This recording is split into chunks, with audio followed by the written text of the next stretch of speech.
Hello, I'm Amy Coupal, Chief Executive Officer of Curriculum Services Canada, and I'm here with Dr. Avis Glaze, one of the world's foremost educational thought leaders.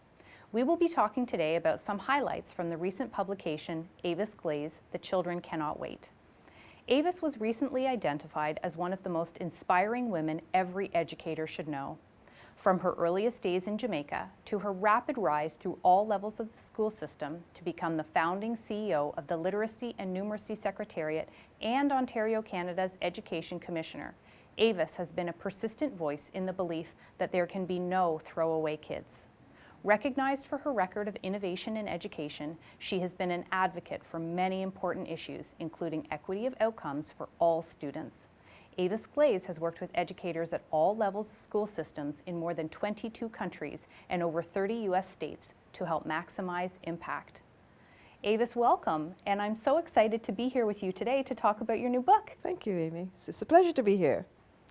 Avis, how did growing up in Jamaica instill key lessons about learning, teaching, and leading? Yeah, that's a great question. But before I respond, may I simply say congratulations on this wonderful organization that you have developed. Your people are hardworking and you're doing such excellent work all across the globe. So congratulations. Growing up in Jamaica, I think, first of all, I grew up with very high expectations for learning. I was a very ambitious little girl who knew from a very early age what I wanted to do. At first, though, I wanted to be a lawyer, but I met a wonderful teacher who, when I saw how she dealt with certain issues, especially equity issues, I felt I wanted to be a teacher like her. But as a little girl, I remember volunteering to teach literacy.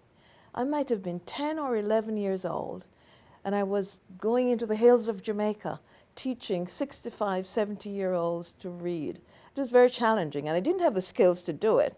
I remember one of the stories I remember, there was this older woman, and in Jamaica, many people use, instead of M, they say B. So instead of family, she said fambily, my fambily.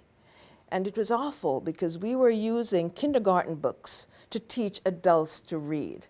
So she was saying my fambily. And I could not, I say family, fambily. So I gave up on it. Now I could do a better job. But at the time, I think I got so much pleasure from teaching people to read and from contributing to society at an early age. So it started very, very young. I think leadership started very young too. I was a prefect in school. When I went to Teachers College, I was chosen as the college president, even though I was the youngest. So I've always liked leadership. I've always liked working with people, not being the sort of lone ranger type who can be shot from behind, you know, but co-opting people, getting them to buy into that vision and moving together. So I've always loved leadership, and that has continued throughout my life. I seek out leadership, in fact. I'm not afraid of it.